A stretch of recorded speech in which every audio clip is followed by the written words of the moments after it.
यह कोई भूतों की कहानी नहीं है। यह उन चीजों की कहानी है जो भूतों से भी ज्यादा पुरानी है। यह उस जगह की कहानी है जो एक जेल बनी, एक नरसंहार का गवाह बनी और फिर कुछ और बन गई। एक ऐसा दरवाजा जो गलती से खुल गया। पोर्ट आर्थर, यह नाम ही काफी है रोंगटे खड़े करने के लिए। लेकिन असली डर वो है जो इस नाम के पीछे छुपा है। और आज रात हम उसी दरवाजे की तरफ बढ़ रहे हैं। दक्षिणी तस्मानिया, दुनिया की छोर पर बसा एक टापू, जहां की हवा इतनी साफ है कि आप उसे चख सकते हैं और पानी इतना नीला है कि वो आंखों में चुभ जाता है। और इस खूबसूरती के बिल्कुल दिल में बैठा है पोर्ट आर्थर। आज ये एक यूनेस्को विश्व धरोहर स्थल है।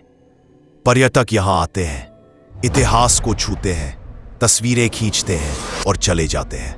पर मैं अपनी इस वीडियो में आपको पोर्ट आर्थर की वैसी छुपी हुई बातें बताएंगे जिसे सुनकर आपकी रोंगटे खड़े हो जाएंगे। दोस्तों, मैं हूं एक्सप्लोर मैन, जो गड़ी हुई मुद्दे और छुपी हुई रहस्यों को उखाड़ निकालता हूं। अगर आपको अनसुलझी रहस्यों और इतिहास में बीती हुई ऐसी घटनाएं जिनसे आप अनजान हो, ये सब चीजें जानने में आपकी दिलचस्पी हो, तो आप सही चैनल पर आए हैं। मैं ऐसी चीजों से संबंधित वीडियो बनाता हूं।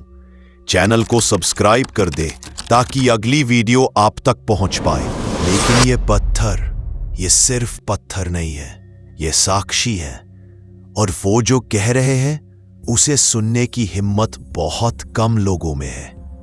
1830 में जब ब्रिटिश साम्राज्य ने इस जगह को दंड कॉलोनी बनाने का फैसला किया, तो उन्होंने सोचा भी नहीं होगा कि वो सिर्फ कैदियों के लिए जेल नहीं, बल्कि कुछ और के लिए एक बैरियर बना रहे हैं। यहाँ के कैदी दुनिया के सबसे कठोर अपराधी थे। उन्हें इंग्लैंड से हजारों मील दूर एक ऐसे टापू पर भेजा गया जो खुद ही एक तरह की जेल था। उनका मकसद सिर्फ सजा देना नहीं था, उनका मकसद था मिटा देना।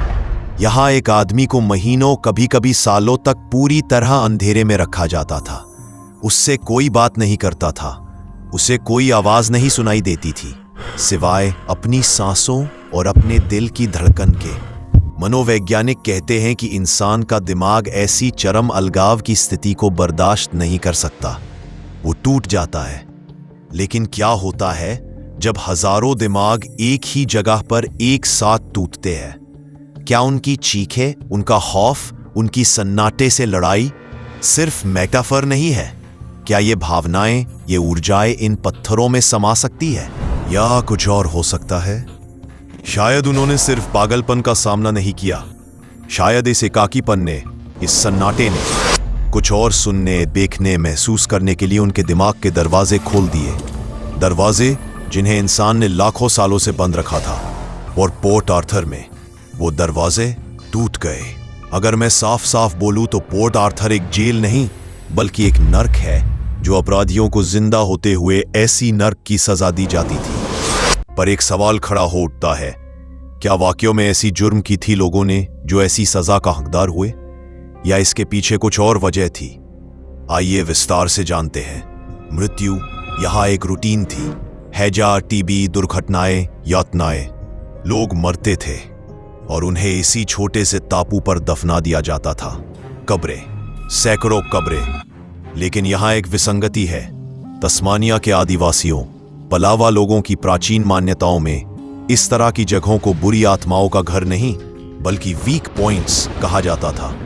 ऐसी जगह जहां दुनिया की परतें पतली है, जहां दूसरी तरफ से संपर्क आसान है। जब आप यहां खड़े होते हैं तो आपको सिर्फ मौत का सन्नाटा महसूस नहीं होता, आपको एक गैर मौजूदगी महसूस होती है, जैसे यहां कुछ है ही नहीं।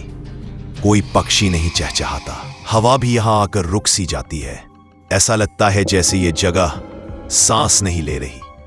क्या ये सब उन लोगों की वजह से है जो यहां दफन है, या फिर उनकी मौत ने इस वीक पॉइंट को और ज्यादा खोल दिया? उनकी आखिरी सांसों ने उस दरवाजे को थोड़ा और चौड़ा कर दिया, जिससे वो चीजें अंदर आने लगीं जिनके लिए यह दरवाजा नहीं था। स्थानीय लोग, गाइड, यहां तक कि कई शोधकर्ता भी एक अजीब गुरीब बात मानते हैं। वो कहते हैं कि पोर्ट आर्थर में भूत नहीं है, क्योंकि भूत तो वो होते हैं जो कभी यहां रहे, लेकिन यहां जो मौजूद है वो कभी इंसान था ही नहीं। वो कुछ ऐसा है जो इस जगह के दर्द और पीड़ा को भोजन की तरह ग्रहण करता आया है, एक प्राइमल, बुद्धिहीन, भावनाहीन मौजूदगी जो सिर्फ महसूस करती है। यह सब जानने के बाद तो स्पष्ट है कि पोर्ट आर्थर एक जिंदा खौफ है। 28 अप्रैल 1996 पोर्ट आर्थर फिर से इतिहास के सबसे काले पन्नों में दर्ज हो गया, लेकिन यह हिंसा पुराने जमाने की यातनाओं से अलग थी। यह तेज, अचानक और बड़े पैमाने पर थी। एक झटके में दशकों से जमा हो रही उस स्थिर पीड़ा में एक नया, तीखा, विस्फोटक दर्द जुड़ गया। एक ऐसा सदमा जिसने नींद में डूबी उस चीज को झकझोर कर रख दिया जो यहां सदियों से सो रही थी, या शायद जाग रही थी। मनोवैज्ञानिक और पैरानॉर्मल शोधकर्ता एक हैरान कर देने वाली बात कहते हैं। 1996 के बाद से पोर्ट आर्थर में घटनाओं की प्रकृति बदल गई। पहले जो अनुभव दुख या उदासी के रूप में सुनाई देते थे, वो अब क्रोध और आक्रमण की शक्ल लेने लगे। लोगों ने चेहरे विहीन सायों को नहीं, बल्कि आकृतियों को देखना शुरू कर दिया। ऐसी आकृतियां जो दीवारों से निकलती और उनमें समा जाती थी। ऐसी आवाजें जो सिर्फ रोने की नहीं, बल्कि चीखने चिल्लाने की थी। कहा जाता है कि उस दिन की गोलियों ने सिर्फ लोगों के शरीर नहीं छलनी किए, उन्होंने इस जगह की वास्तविकता के ताने बाने में भी छेद कर दिए। ये दीवारें, ये सिर्फ लकड़ी और पत्थर नहीं है, ये एक स्क्रीन की तरह है, और अगर आप सही कोण से, सही समय पर, सही मानसिक स्थिति में देखें तो आप उस दिन की घटनाओं को टेप की तरह वापस चलते हुए देख सकते हैं। लेकिन सावधान, क्योंकि कभी कभी वो टेप में से कोई बाहर की तरफ देख लेता है। यह वो जगह है जहां से कोई भाग नहीं सकता था, न शरीर से न दिमाग से। यहां चारों तरफ सन्नाटा ही आपका साथी था। आज यह सन्नाटा इतना गहरा है कि वो आवाज की तरह महसूस होता है, एक नेगेटिव साउंड। लेकिन अगर आप बहुत ध्यान से सुने तो आपको वो आवाजें सुनाई देंगी जो कभी यहां बोली गई थी। वो प्रार्थनाएं, गालियां, रोने की आवाजें, वो सब कुछ जो इन दीवारों ने सोख लिया। लेकिन कुछ आवाजें ऐसी हैं जो मानवीय नहीं लगती। वो एक तरह की नकल है, जैसे कोई चीज इंसानी भाषा सीखने की कोशिश कर रही हो। रात के समय गार्ड्स ने अक्सर रिपोर्ट दी है कि उन्हें लगता है जैसे कोई उनके पीछे पीछे चल रहा है। जब वो मुड़ते हैं तो कुछ नहीं होता, लेकिन कभी कभी वो अपना नाम सुनते हैं, अपना असली नाम, वो नाम जो उन्होंने किसी को नहीं बताया होता। ये चीज, यह उनके दिमाग में झांक सकती है, यह उनकी यादों में घुस सकती है। ये दरारें, क्या ये सिर्फ दरारें हैं, या फिर जैसे जैसे यह चीज यहां मजबूत होती गई, यह जगह भी उसके प्रभाव में आने लगी? क्या पत्थर भी उसकी मौजूदगी से विकृत होने लगे हैं? कुछ शोधकर्ताओं का मानना है कि पोर्ट आर्थर अब एक पोर्टल की तरह काम करता है, और ये दरारें, ये निशान वो जगह हैं जहां से वो दूसरी तरफ की एनर्जी लीक होकर हमारी दुनिया में आती है। एक तरह का रिसाव। पानी हमेशा से एक दर्पण रहा है, दूसरी दुनियाओं का दर्पण।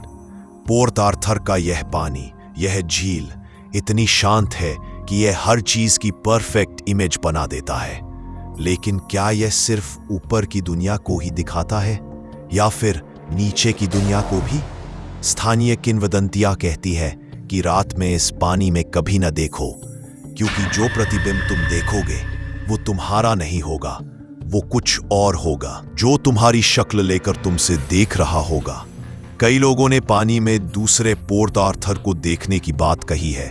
वही इमारतें, लेकिन टूटी फूटी, जली हुई, और उन खिड़कियों में चेहरे, खाली आंखों वाले चेहरे। क्या यह सिर्फ एक कल्पना है, या फिर यह पानी वो दरवाजा है जो हमें उस विकृत पोर्ट आर्थर की झलक दिखाता है जो इसी जगह पर अलग लेयर में मौजूद है, वो पोर्ट आर्थर जहां वो चीज रहती है। और रात के समय यही वो समय है जब ये दरवाजा सबसे ज्यादा खुलता है, जब सारे परहेदार रह जाते हैं। उनकी कहानियां, वो कहानियां जो आधिकारिक रिपोर्टों में कभी दर्ज नहीं होती, वो आवाजें जो रेडियो पर पड़ने वाले दखल की तरह आती हैं, वो शेप्स जो कैमरे की निगरानी में दिखाई देते हैं और फिर गायब हो जाते हैं, वो ठंड जो अचानक कमरे में फैल जाती है जैसे कोई दरवाजा खुल गया हो। ये सब घटनाएं नहीं है, ये लक्षण है, किसी बीमारी के लक्षण। और ये जगह बीमार है। पोर्ट आर्थर क्या है? एक ऐतिहासिक जेल? हाँ। एक नरसंहार का स्थल? हाँ। एक भूतिया जगह? उससे कहीं ज्यादा एक प्रयोग जो बेकाबू हो गया। जब आप इंसानी पीड़ा को इतनी बड़ी मात्रा में इतनी लंबी अवधि तक एक ही जगह पर इकट्ठा कर देते हैं, तो आप सिर्फ इतिहास नहीं लिख रहे होते, आप कुछ जगह रहे होते हैं, या शायद आप किसी चीज को बुला रहे होते हैं। पोर्ट आर्थर का दरवाजा अब खुला है, और जो चीज अंदर आई है वो शायद कभी जाने वाली नहीं।